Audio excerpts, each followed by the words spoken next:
बिस्मिल्लाहिर्रहमानिर्रहीम। अस्सलाम वालेकुम। आज हम इंटीग्रेशन के एमसीक्यूज़ टाइप क्वेश्चन सॉल्व करने लगे हैं। Here I is equal integral from √2 to x square -1 whole √ over x power 3। चूँकि ये स्क्वायर रूट के अंदर एक्स स्क्वायर -1 लिखा हुआ है, इसलिए हम एक्स को सीकेंट थीटा कंसीडर करेंगे ताकि स्क्वायर रूट के साथ वैल्यू कट जाए। Put x is equal to secant theta. यहाँ से हम डी एक्स की वैल्यू देखते हैं, वो है सीकेंट थीटा टैन थीटा। ये dx की भी वैल्यू आ गई। अब if x is equal to √2 then theta will be equal to π/4। मतलब कि यहाँ पे अगर x √2 के इक्वल है तो यहाँ से थीटा की वैल्यू हमें π/4 मिलेगी। अगर हमारे पास x की वैल्यू 2 हो, तो ये वाली 2, तो थीटा की वैल्यू हमें π/3 मिलेगी। Hence integral from √2 to x square -1 dividing by x power 3 to dx is equal. ये हमारे पास है π/4 और ये π/3 है।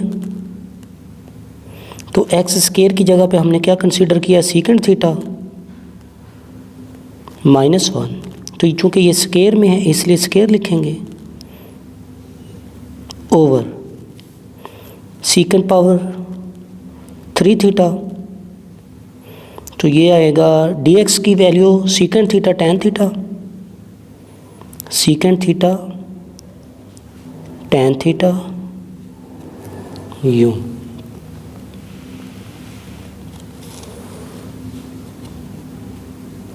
सीकेंट स्क्वायर थीटा -1 होता है टैन स्क्वायर थीटा। तो स्क्वायर रूट के साथ स्क्वायर कैंसिल हो जाएगा, तो इसलिए टैन थीटा बनेगा। और ये टैन थीटा होता है टैन स्क्वायर थीटा। ये एक सीकेंट थीटा कैंसिल हो जाएगा, ओवर में आएगा secant square theta. Integral from π/4 to π/3 into d theta. तो मज़ीद यहाँ से हमें सिंप्लीफिकेशन के बाद इसकी वैल्यू मिलेगी साइन स्क्वायर थीटा। ये इसके इक्वल होगा integral from π/4 to π/3 sine square theta. क्योंकि टैन स्क्वायर होता है साइन स्क्वायर और cos square multiply secant square is equal to 1, क्योंकि ये एक दूसरे के रेसिप्रोकल होते हैं। अब हमने देखना है कि साइन स्क्वायर थीटा के इनके इक्वल हैं, वो होता है 1 - cos 2 theta. I is equal integral from π/4 to π/3 into 1 - cos 2 theta over 2 into d theta. हमारे पास ये वैल्यू बनेगी। चूँकि ये 2 कांस्टेंट है, इसको हम बाहर लिख लेते हैं, तो फिर हमारे पास यूँ बनेगी value 1/2 integral from π/4 to π/3 into 1 - cos 2 theta into d theta. ऐसा करते हैं कि इनकी हम इंटीग्रेशन सेपरेट करते हैं और साथ ही फाइंड आउट कर लेते हैं। I is equal 1/2 integral from π/4 to π/3 1 into d theta minus 1/2 integral from π/4 to π/3 cos 2 theta into d theta यू। अब हम 1 की इंटीग्रेशन देखते हैं, वो थीटा होगी, अपर लिमिट और लोअर लिमिट माइनस होंगे आपस में, तो ये 1/2 भी साथ लिखेंगे। तो 1/2 ये होता है sin 2 theta over 2 π/4 to π/3। 1/2 π/3 minus π/4 minus 1/2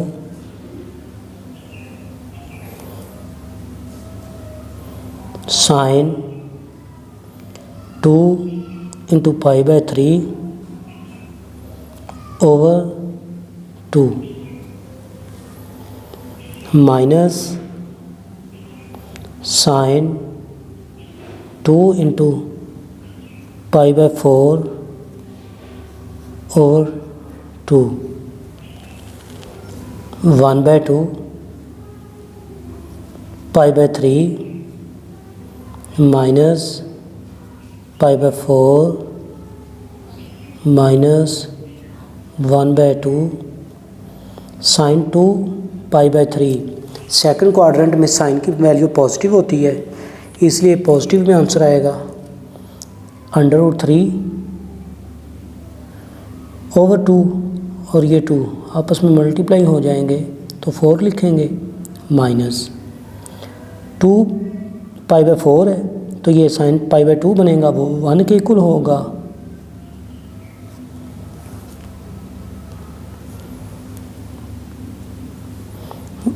ये इन कैल्शियम ले लेते हैं,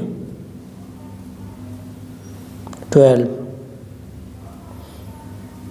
4π माइनस 3π मल्टीप्लाई करेंगे, √3 ओवर 8 माइनस माइनस प्लस हो जाएगा, 1/4।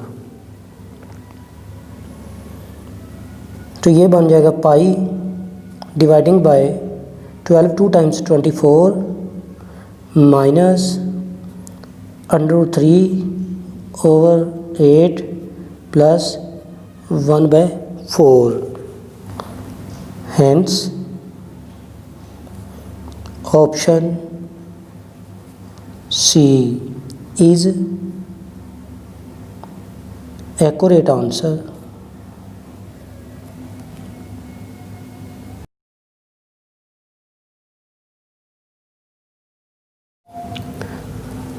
नेक्स्ट क्वेश्चन स्टार्ट करते हैं। Let y is equal integral of x⁻7 into 2x⁸ minus 5 whole power 6। ये क्वेश्चन सब्स्टिट्यूशन के मेथड से सॉल्व होगा। Let u is equal to x⁸ minus 5, तो यहाँ से du जो बनेगा वो बनेगा 16x⁷ इंटू dx।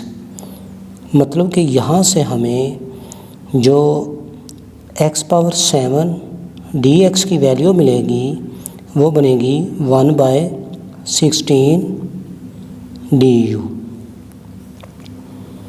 ये वैल्यू हमें रिक्वायर्ड थी क्योंकि x⁷ इंटू dx लिखा हुआ है, हमने ये वैल्यू फाइंड करनी थी क्योंकि u हम ये कंसीडर कर चुके हैं। x⁷ into 2x⁸ minus 5 whole power 6 to dx is equal, तो ये 2x⁸ माइनस 5 हमने u के इक्वल कंसीडर किया हुआ है, इसके ऊपर पावर 6 है तो इसलिए ये बन जाएगा u power 6। x⁷ into dx ये हमारे पास है 1/16 du के इक्वल, ये 1/16 कांस्टेंट वैल्यू है, इसको हम बाहर लिख लेते हैं। u पावर 6, यहाँ से इसकी इंटीग्रेशन देखते हैं 1/16, तो ये बन जाएगा u पावर 7/7 प्लस c। तो u की वैल्यू पुट करते हैं हम। u हमने कंसीडर किया था 2x पावर 8 माइनस 5 के इक्वल, ये लिखते हैं 2x power 8 minus 5 whole power 7, तो 16 7 टाइम्स होता है 112 plus c। This is the required solution.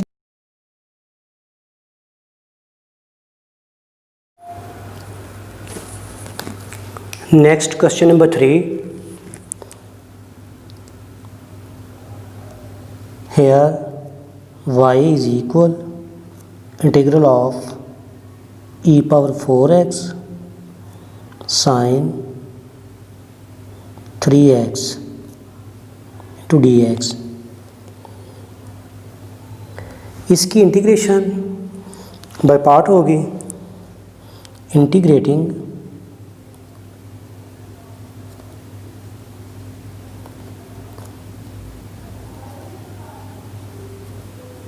By parts,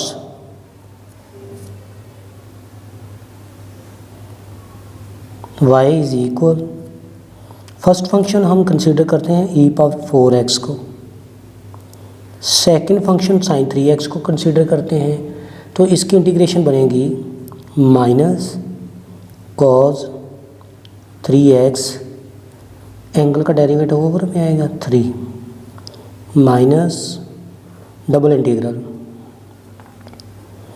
minus cos 3x over 3, e power 4x का डेरिवेटिव होगा 4e power 4x into dx। y is equal minus e power 4x cos 3x over 3, minus minus plus हो जाएगा, 4/3 बाहर लिख लेंगे, plus 4/3 e power 4x cos 3x into dx। Again integrating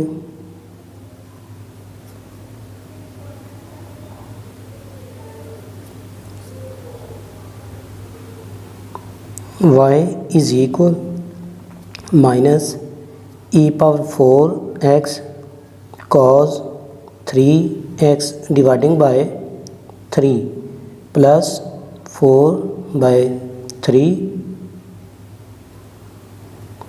यहाँ पे फिर e power 4x first function consider करेंगे, e power 4x is the first function, cos 3x की इंटीग्रेशन होगी sin 3x over 3 minus sin 3x over 3 4e power 4x into dx।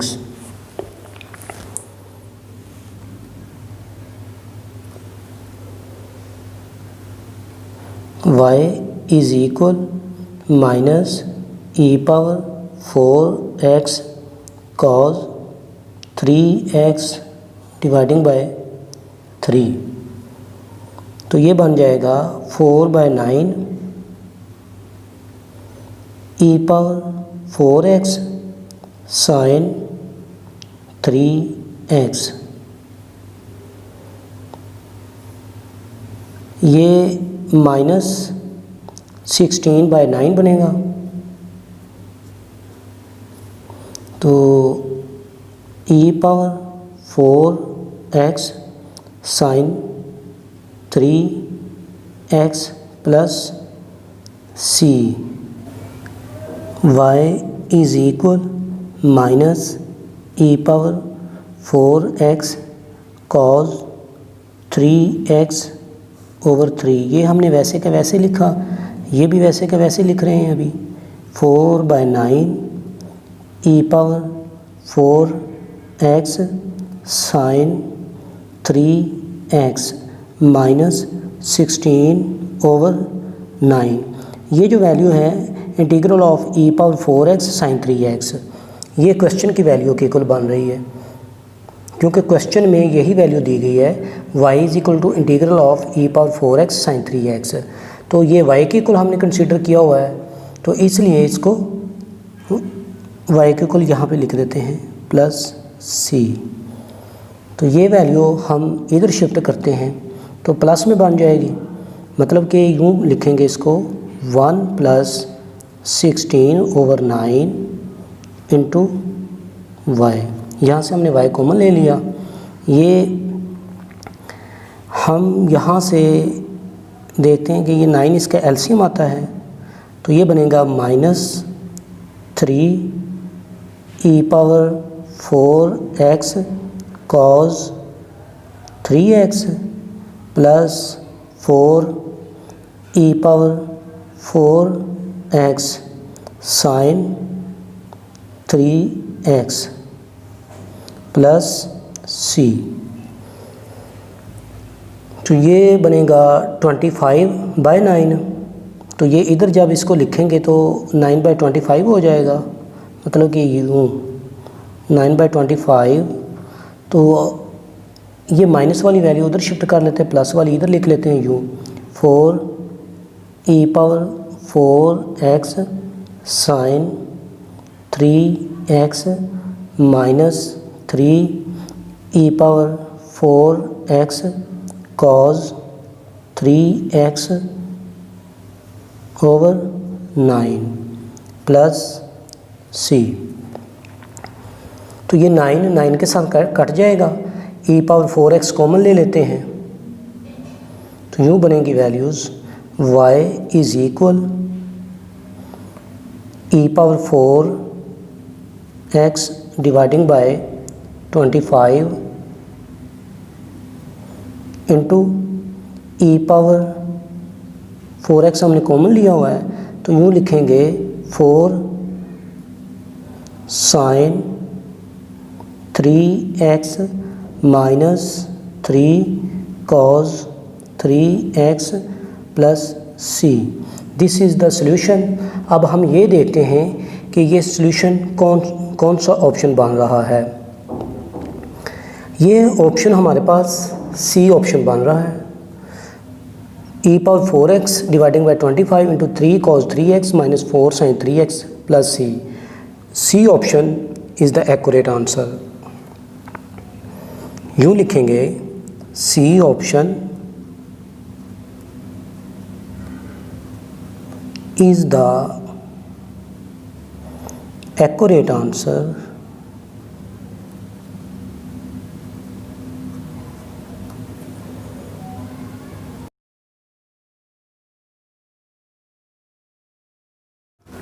Question 4 start करते हैं। Let y is equal integral of dx dividing by x plus under root of x plus 6।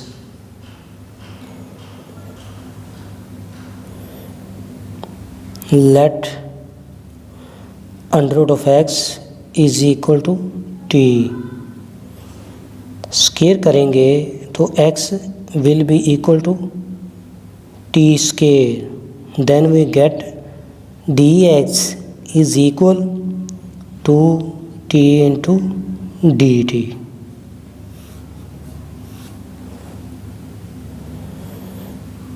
Then d of x dividing by x plus under root of x plus 6 will be equal dx की value यहाँ पे 2t into dt लिखते हैं, x हमारे पास T square आ रहा है, under of x T के equal है प्लस 6।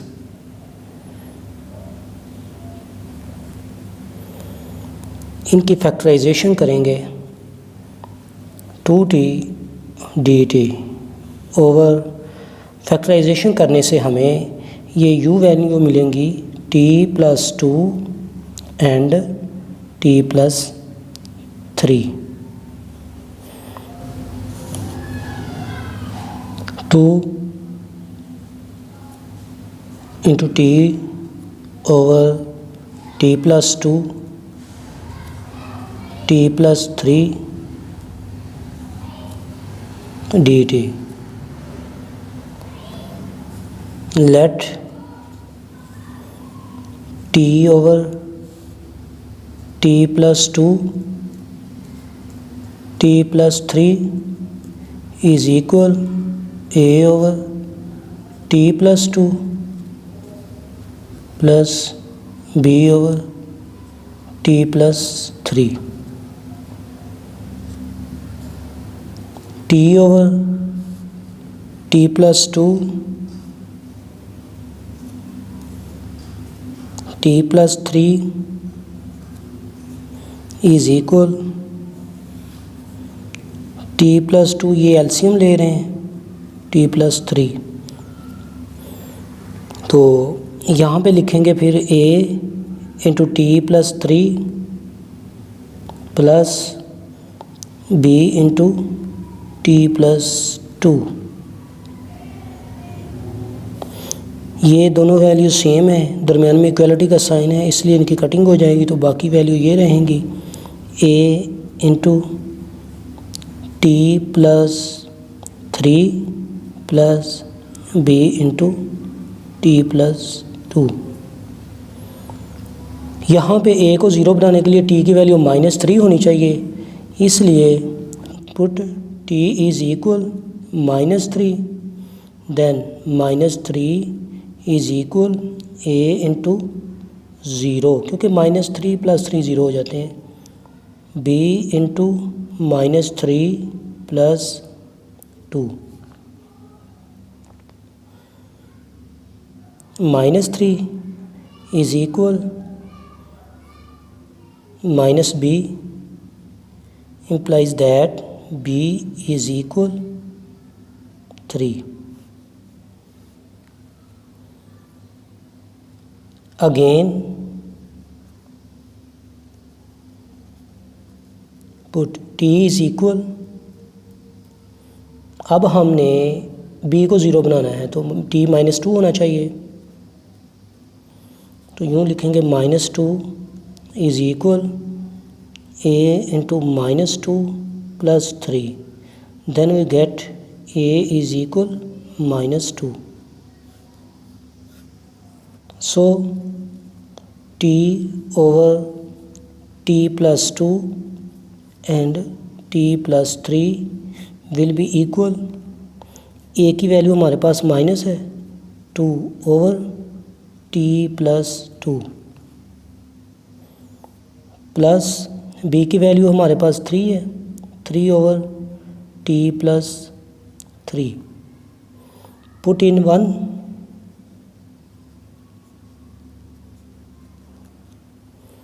ये हमने इक्वेशन 1 कंसीडर करनी है।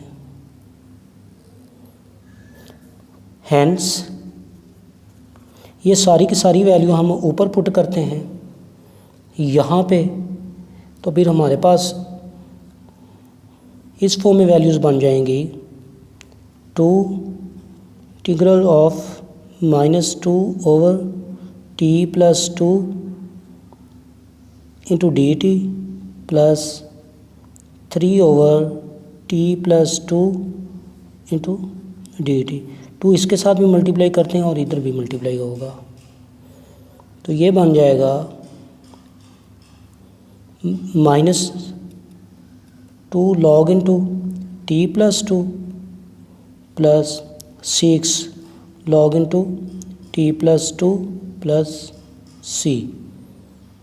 मतलब कि ये हमारे पास वैल्यूज़ हैं -4 लॉग इंटू टी हमने क्या कंसीडर किया हुआ था, टी हमने under root of x consider किया हुआ था, इसलिए यहाँ पे अंडर रूट ऑफ एक्स आएगा +2 plus 6 log into under root of x +2 plus c, hence